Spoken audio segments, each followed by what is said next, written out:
passes on to kick it away. Fields it in the middle of the end zone. And he'll just take a seat, and the drive will begin at the 25-yard line. At their own 25-yard line.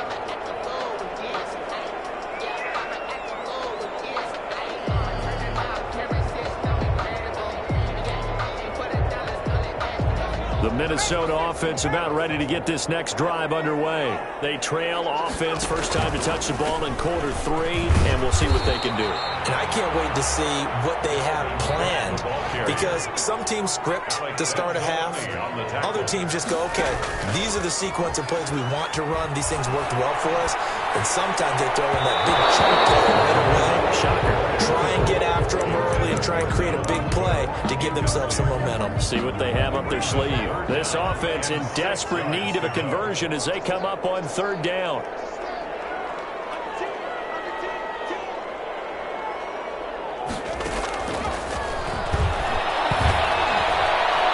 Escaping the pressure right. And he's got a man here. Complete. And he will have a Vikings first down as they're able to get the third down conversion.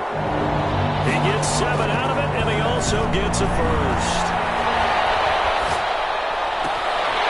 Here's a throw that's taken in out of the backfield. And they bring him to the ground just shy of midfield. 13 yards as the Vikings pick up the first down. Well, that certainly has to feel good. It's not all the time that the play caller should get all the credit. Sometimes I think in the huddle, the quarterback just says, hey, who's going to make a play for me? I just need something right here. And the end result there, nice first down. Drive keeps moving. And he's going to get it across the midfield stripe into Lion territory. The last run got 3. Now here's 2nd and 7. Well, from an offensive perspective, that was a tough run because he only picked up 3 yards.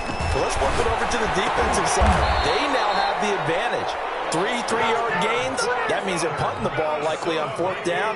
That's what you're looking for when you're playing defense. 1st and 10 at the 31-yard line. Now on first down, he'll drop to throw it. Left side here, it's complete. And this will leave him a yard short. Nice pickup of 9 yards on first down. Brings up 2nd and 1.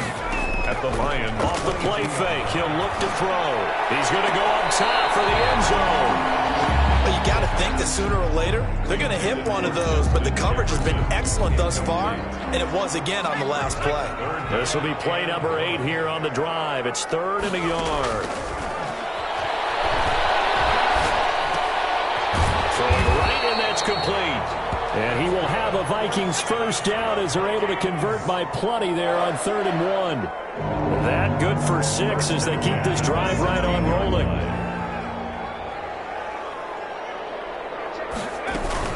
They'll run on first down. It's Cook. And he's eaten up at the line of scrimmage. Might have gotten a yard down to the 16.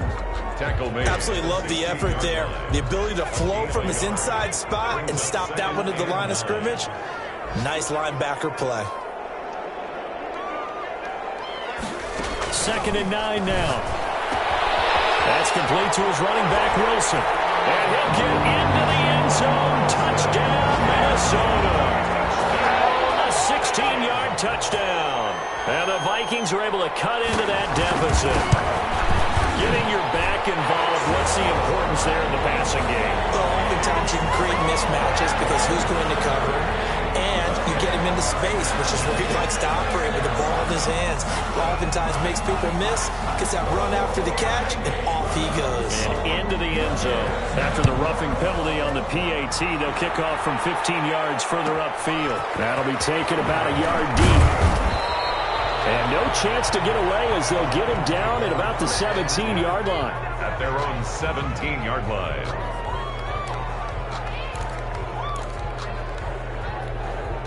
So from the 17 now, here's a 1st and 10. They'll start on the ground with Swift. Credit him with a 1-yard gain there to make it 2nd and 9. Well, it's time for them to be good teammates right here. And what I mean by that is possess the ball for a little while. Get at least 2 first downs. Give their defense a chance to settle down a little bit after they give up a touchdown. The run only got a yard. Here's 2nd and 9. The play action fake. They'll look to throw. They'll roll him out right. He's got a crossing route. And they're going to get this beyond the 40 before he's taken down. A first down there on a pickup of 25.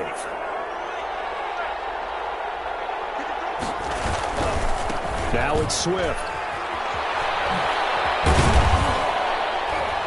And give him about 5 as he gets this up to the 48-yard line. Sometimes with the running game, you've just got to stick with it. Look, it's the third quarter, no time to panic. But that also doesn't mean you just do it the same way you've been doing it the entire ball game. Maybe change up some blocking assignments or run a few different plays, but stay with the overall essence of the running game. He had a great strong move, but he'll still be stopped shy of midfield. Hawkinson. A 2-yard gain on the play. And it's third down. The Lions on third down. They've hit 4 of 7. This time it's 3rd and 3. Vikings 14. Back to throw.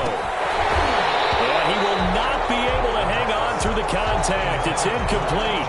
The coverage strong, and now it's 4th down.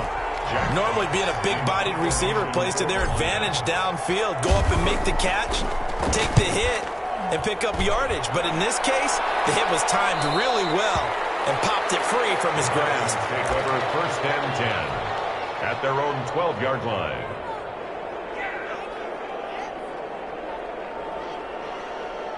Here are the Vikings now to start their next drive. Their defense was able to force the punt. That's the good news. But this is still a 2-score game, and they need points on this drive and in a relatively quick manner. Dalvin Cook is running back, the intended target. But it'll be 2nd down. It's now 2nd and 10.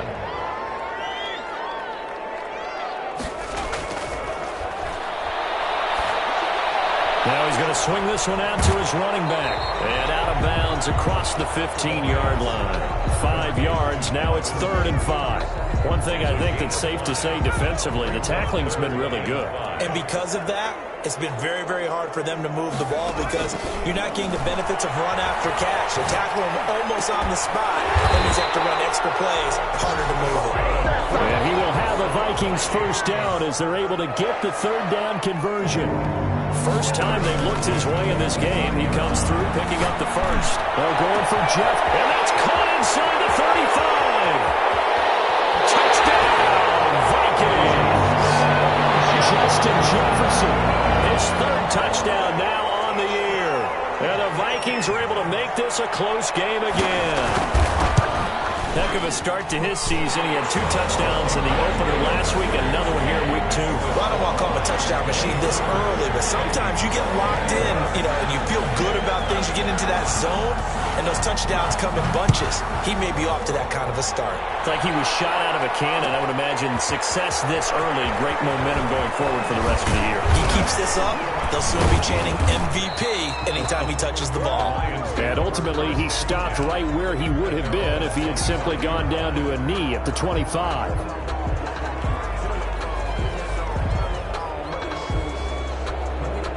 The Lions offense ready to kick off their next drive. This game has really flipped on its head. 2 unanswered touchdowns by the other side, and now they'll take over here with just a very slim 1-score lead. And we've seen this how many times now?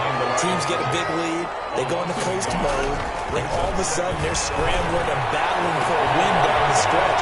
They've got to put something together right here, otherwise they're in danger of doing the old snatching defeat from the jaws of victory. The catch and run going to wind up netting him 33 yards. First down, Lions. So the big play gets him across midfield now for 1st and 10. Now a carry for Swift.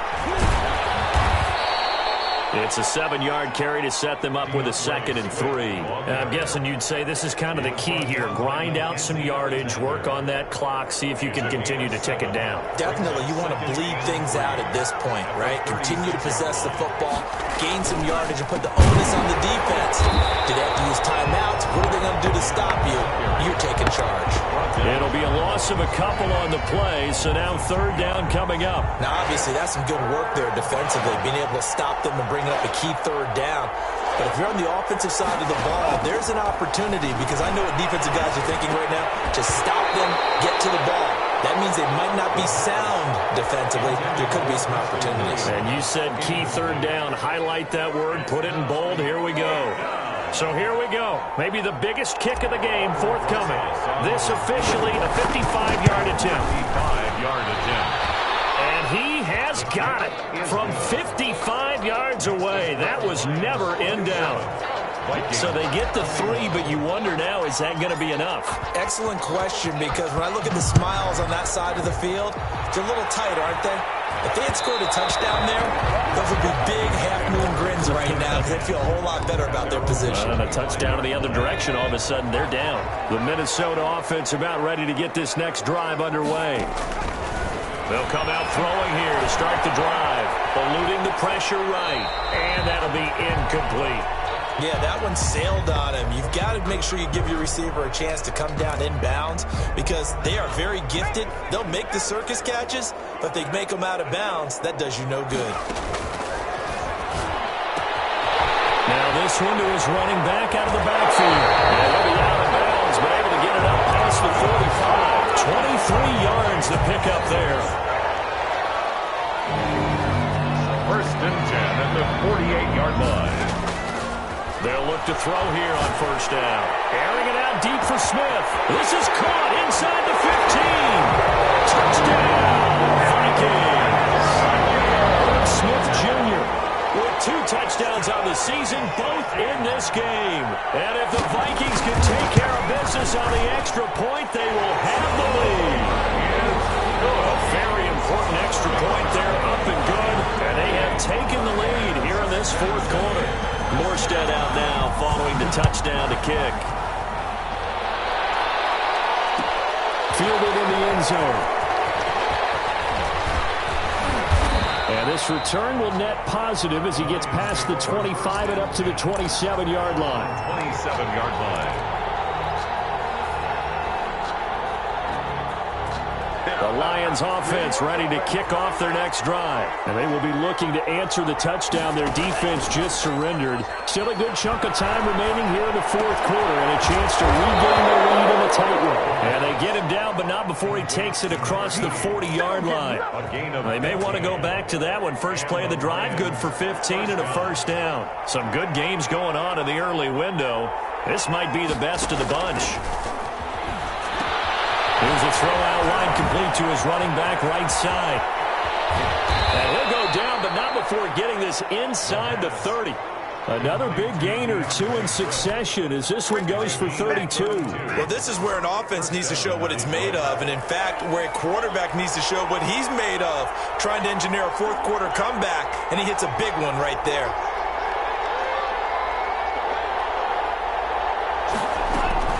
On first and 10, it's Swift.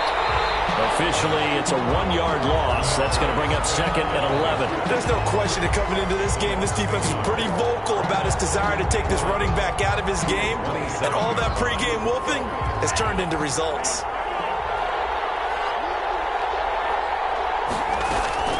Once again, it's Swift.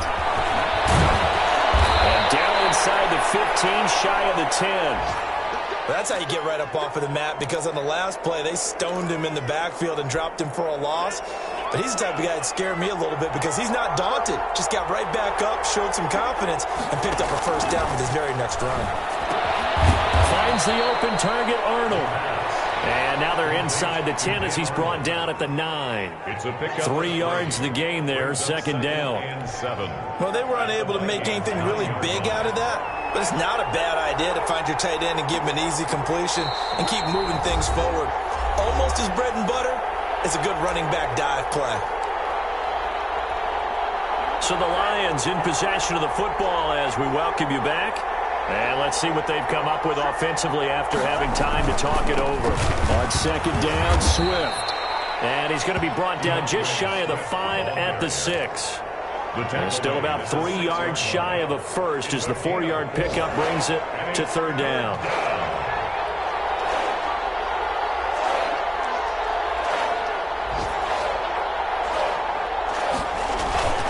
They'll stay on the ground with Swift. And this is going to result in losing yardage. They're driven back to the 8-yard line. They lost 2, and it brings up 4.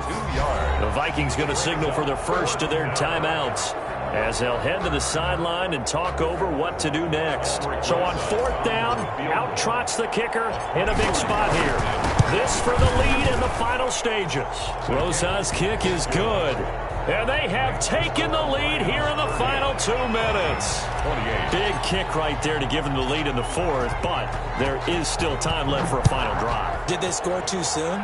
Post-game will tell us, right? Depending on what happens on this drive, that's how we'll analyze it.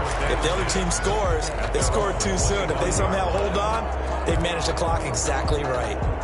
Here are the Vikings now to start their next drive. They're only in need of a field goal, a decent amount of time on the clock. So tell me if a crusher there as it's intercepted. Picked off at the 28, and they're going to set up shop at the 27-yard line. So now he's equaled his interception total from a week ago. Remember, Charles, he had 3 last week. And you know, all week long he vowed to take that number down. The guys on the team, don't worry, things are going to pick up. I got this. But he is in a major league rut right now. Let's see if his teammates can pick him up along the way. You're right. He talked about being cool, calm, collective, rebounding. Not rebounding right here.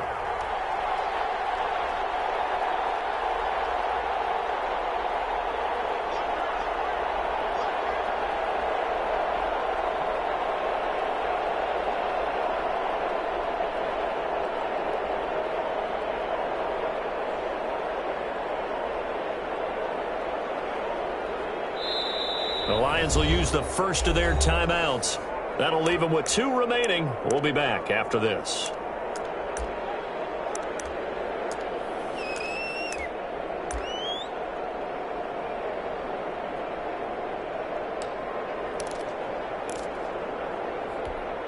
You'd have to think likely another running play coming here. 2nd and 11. From the shotgun now. Here's an inside give. And he's going to have to protect the football and take his lumps here at this stage of the game as they stop him behind the line. Charles, why didn't they just take the knee there? You're asking the question that I'm asking as well, because we've seen a lot of football where coaches decide maybe they get a little greedy. I don't know if they're doing it for stats or for what reason. We've seen it happen in college, and how about in the NFL?